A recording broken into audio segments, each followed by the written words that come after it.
Minutes after the hour, so I guess I'll begin. So my presentation is called One Line, Two Line, Red Line, Blue Line, the Semiotics of Color Named Transit Lines. So color named transit lines are, of course, lines named like red line, green line, blue line. I guess we're in the yellow line right now. So I just thought I'd start off with a little bit of background about myself. So I'm a PhD student in linguistics at CU Boulder. And I grew up in Southern California riding LA Metro, which used the color-based system at the time, although they're in the process of transitioning away from that. And then I went to college in Providence and would take the commuter rail up to Boston, the color-based transit system there as well. And so I started noticing that there was that overlap. And so I, as a linguist, started wondering what insights from linguistics can we use to help inform us about the naming of transit lines by color. So the naming of transit lines is not a trivial issue. It is a thing that transit agencies actually devote quite a lot of time and energy to. So as alluded to before, LA Metro grappled with the issue of what to name their rail and busway lines a few years ago, because as I said, they use the color-based system, but they have a lot of lines planned and in the works.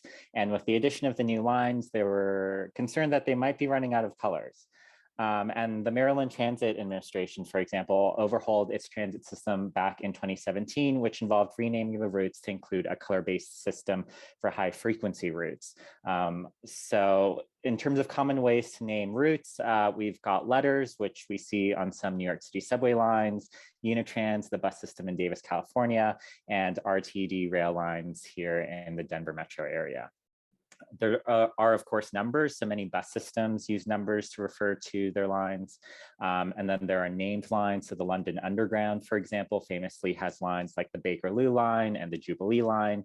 And of course, the focus of this presentation, the use of colors. So when it comes to linguistics, the foundational research on colors comes from this pair of researchers known as Berlin and Kay. And so they invested basic color terms cross-linguistically. So what is a basic color term, you ask? It's a color term that ideally exhibits these four qualities. So the first is that it's monolexemic, which is just a fancy way of saying that it consists of one word. So this eliminates color terms like red orange or salmon colored or blood red. Those are all more than one word. Basic color terms are not considered a part of another color. So this eliminates color terms like crimson, scarlet, and vermilion because all of those color terms are considered shades of red. And they're not restricted to a particular class of objects. So for example, the color term blonde is not a basic color term because it primarily refers to hair and beer.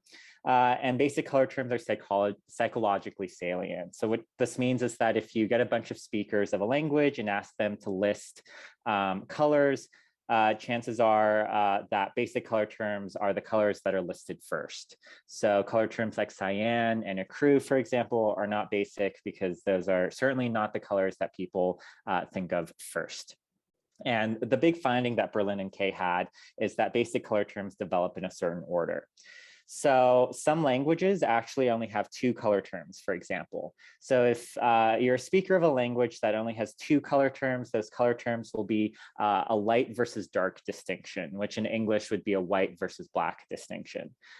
Some languages have three color terms, in which case they make the white versus black or light versus dark distinction, and have a third color term for red.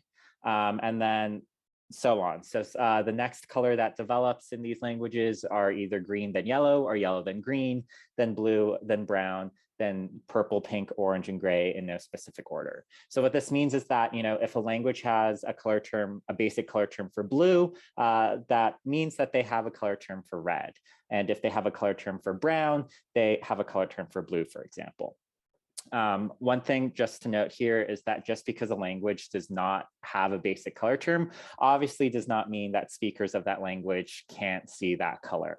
For example, English has 11 basic color terms, but Russian makes an additional distinction in their basic color terms that English does not. They distinguish between dark blue and light blue, or sini versus goluboy. And of course, we as English speakers can talk about these two different shades of blue, and we can discriminate them and tell that they're different. We just don't have in our vocabulary two separate basic color terms for the distinction between dark blue and light blue. But since Russian does make this distinction, perhaps it's unsurprising that in their metro system, they do make a Sini versus Goluboy distinction. So their lines are both numbered and colored.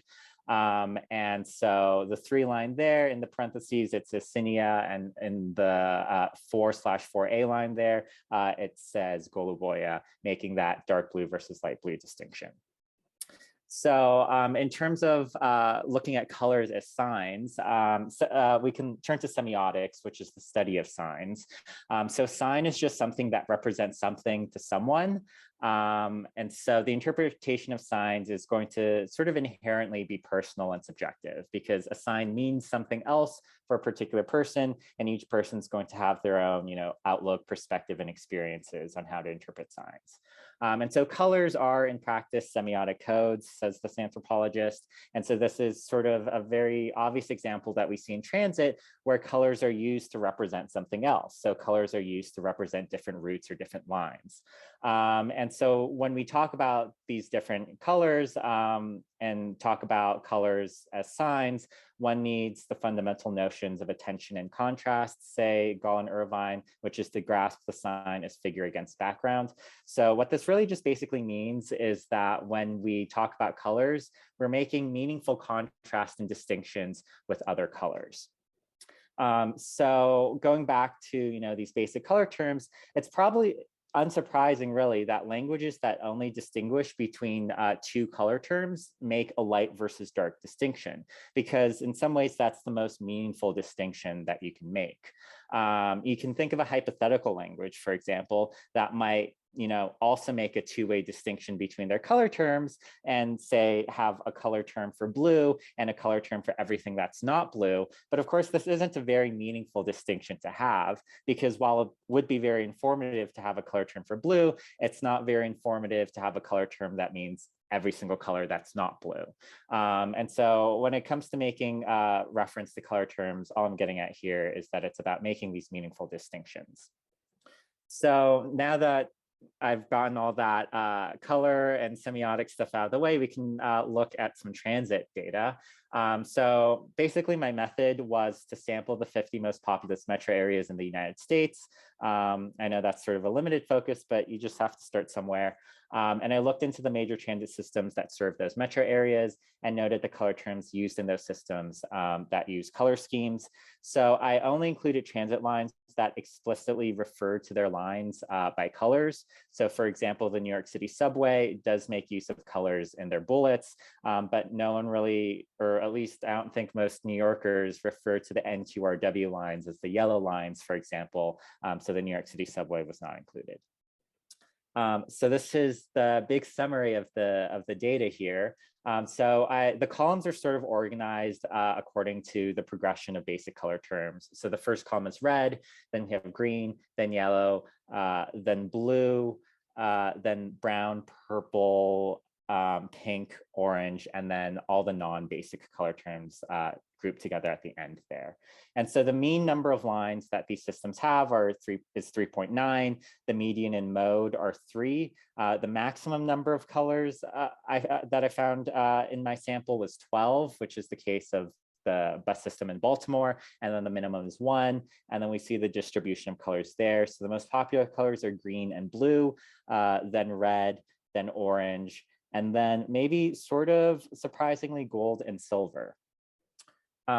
So this sort of brings us to the analogy with basic color terms. Do transit colors develop in a certain order? And the answer is not quite. As you can see, it's kind of messy, but we do see a clear preference for basic color terms over non-basic color terms. And as I said, blue and green are tied for first place, then red, then orange. And we also see that gold is actually slightly more popular than yellow, which I think might just be for visual reasons. So gold is usually represented as this sort of orangish yellow color, whereas yellow is that sort of very bright, vibrant yellow. And so if you can imagine on signage, that bright yellow might not appear well, especially if you're having like white text on top of it, as is the case in this MBTA signage. And we also see a dispreference for certain basic color terms. So there was no gray line in my sample, for example, although there were silver lines. There seems to be a dispreference for pink lines as well. I talked to Dennis McClendon, who designed the CTA L maps for Chicago, and he was telling me about how when Chicago was getting a new line in like 2006, they were unsure what to name it. And the top contenders were pink, gold, and silver. There were like concerns about the color pink because people felt that maybe it was unmanly somehow. And so they left it up to be to a essay contest with school children, and a 7th grade girl wrote in and said that the new line should be labeled the pink line because when I think of pink, I think of the Pink Panther, and panthers are very fast, and so everyone would love to be on a very fast pink line. And she won, and so Chicago has the pink line.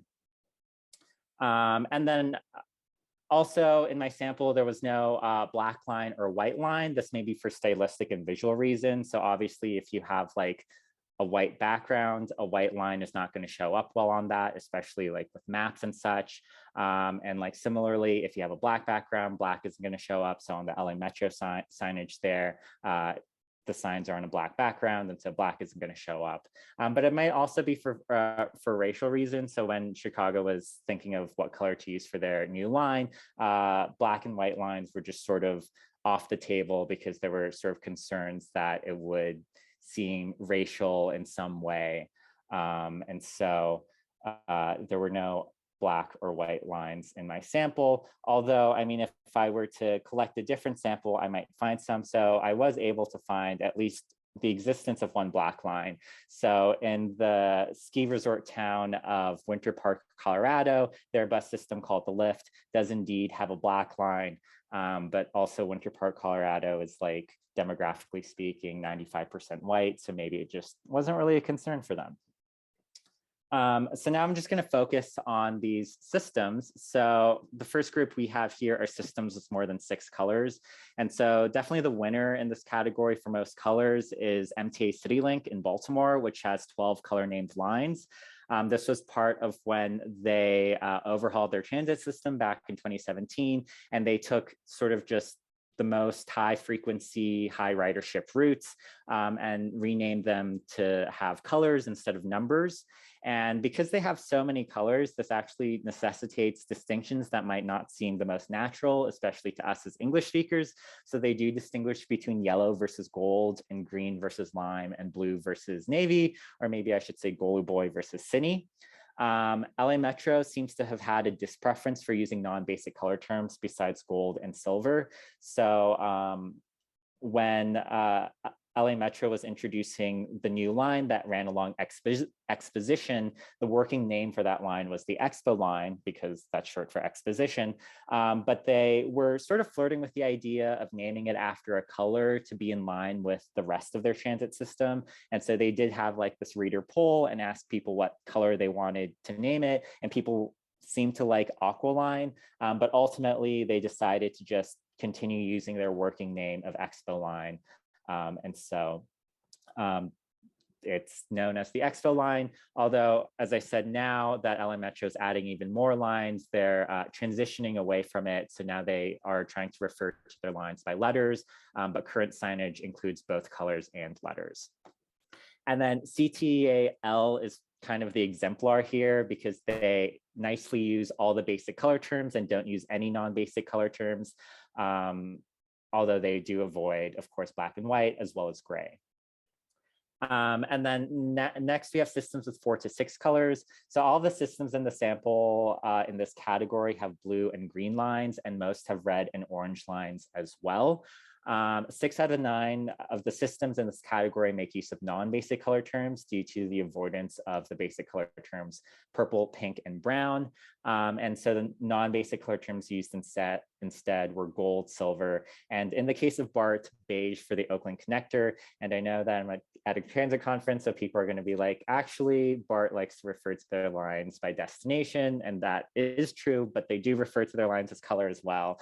So we see, for example, this alert that refers to the yellow line, Antioch, SFO Millbrae. So they do refer to their lines as colors. And they used to have a purple line, which was a short little shuttle between SFO and Millbrae, but that's since been discontinued. So that wasn't included in the sample. And then next we have systems with 3 colors. Like I mentioned earlier, this was the modal number of colors that my sample had. And so with systems that had 3 colors, the popular triad of colors was red, green, and blue. Half of them actually had that triad. Other basic color terms used were purple instead of blue in the case of Houston Metro Rail, and orange instead of red in the case of VTA Light Rail. Although some of the systems did end up using non-basic color terms like silver instead of green with the case of Pittsburgh Light Rail, which I do not fully understand. Like Pittsburgh Light Rail used to have a brown line as well, which they got rid of, but whatever. And then SAC-RT has a gold line instead of a red line, which I think is sort of a nod to California's gold mining and gold rush history. And then next we have systems with 1 or 2 colors. So 2-color systems had quite a variety of what those colors could be. Green and orange in the case of Miami Metro Rail, green and blue in the case of Community Transit Swift, red and blue in the case of St. Louis Metrolink, and blue and gold in the case of Charlotte Area Transit System. And I think it's because when you have few numbers of colors, you sort of have more wiggle room on which colors you can use. Like if you have a system with like 6 colors, you're going to sort of fill up all the colors that they are. But if you only have 2 lines, then you can sort of assign more symbolic meanings and have more variety and freedom to choose which colors you use. So Miami's flag, for example, is green and orange. So I think kind of unsurprisingly, Miami Metro Rail has a green line and an orange line, and Community Transit's logo, which existed before their service known as the Swift, was blue and green. And so the Swift has a blue and green line. So I think there are more symbolic meanings attached when it comes to like systems with only 2 colors. And then systems with 1 color only often do so aspirationally. Like I said, when you name things by color, it's often, for reasons of contrast. So if you only have 1 line, it doesn't really make sense to name it after a color because you're not really contrasting it with another line. So these systems with only 1 line named for a color often do so aspirationally in hopes that they'll have more lines coming. So Capital Metro Rail in Austin, for example, currently only has a red line, but they have plans for a green line, a blue line, and an orange line. And Indigo BRT currently only has a red line, but they have plans for blue and purple lines as well. So just to sort of summarize some pros and cons of color named lines. Color named lines are good because colors are very easy to discriminate between one another, especially when it comes to basic color terms. So there's been psychological research done on this, on people's ability to discriminate colors and react to them. And people can do it in like less than a second, usually. Colors by semiotic nature are also distinctive, which makes, for example, maps very easy to read. You have each line designated as a different color, and people are able to make that association very quickly. And visually, it's very easy to discriminate between those lines.